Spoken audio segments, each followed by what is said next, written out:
2026 रे मुख्यमंत्री हेबे शिल्प मंत्री संपत चंद्र स्वाई एने जहाँ सहयोग दरकार आमे करिबु। शिल्प मंत्री जदि एमिति तांको कामरे आगे चलिबे ताहले मुख्यमंत्री पद हासिल करिबा पई तांको बेसी समय लागिबोनी। से आसंता वर्ष को मुख्यमंत्री होई एही मंच को आसीबे।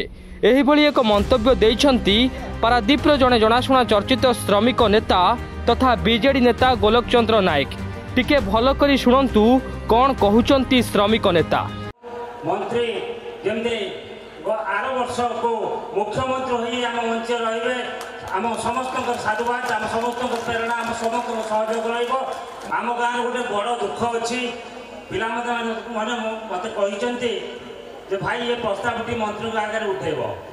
आम गाँव में गोटे खेल पड़ियार अभाव रही जो भी ड्रामा टूर्णामेंट हो पार, ड्रामा हो पार, क्रिकेट खेल आशा जमी पार, समस्त मुहर हजर पड़ पार।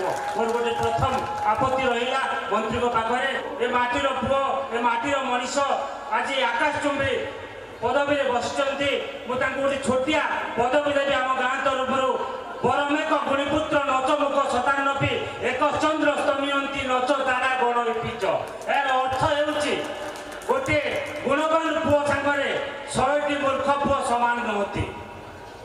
आकाश में कोटी कोटी तारा अच्छा गोटे चंद्र सह सामान नुहति। आज चंद्र सह आम गाँ ये उपाधि देला मंत्री सेमती कार्य आगे चलतु।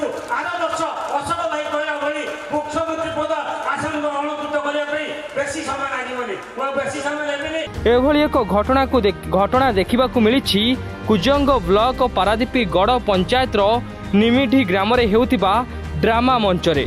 निमिढी ग्राम रे 2 दिन धरी ड्रामा चलथिबा बेले द्वितीय दिन उद्यापनी उत्सव रे माननीय शिल्प मंत्री संपत चंद्र स्वाई मुख्य अतिथि भाव में जोग देथिले।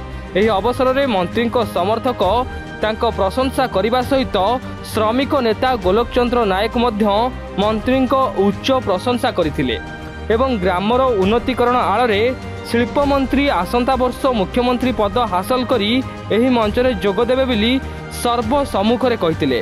एने उक्त अंचल बीजेडी कर्मी मनरे एक द्वंद्व सृष्टि होइतिबा देखिबाकु मिलिथिला।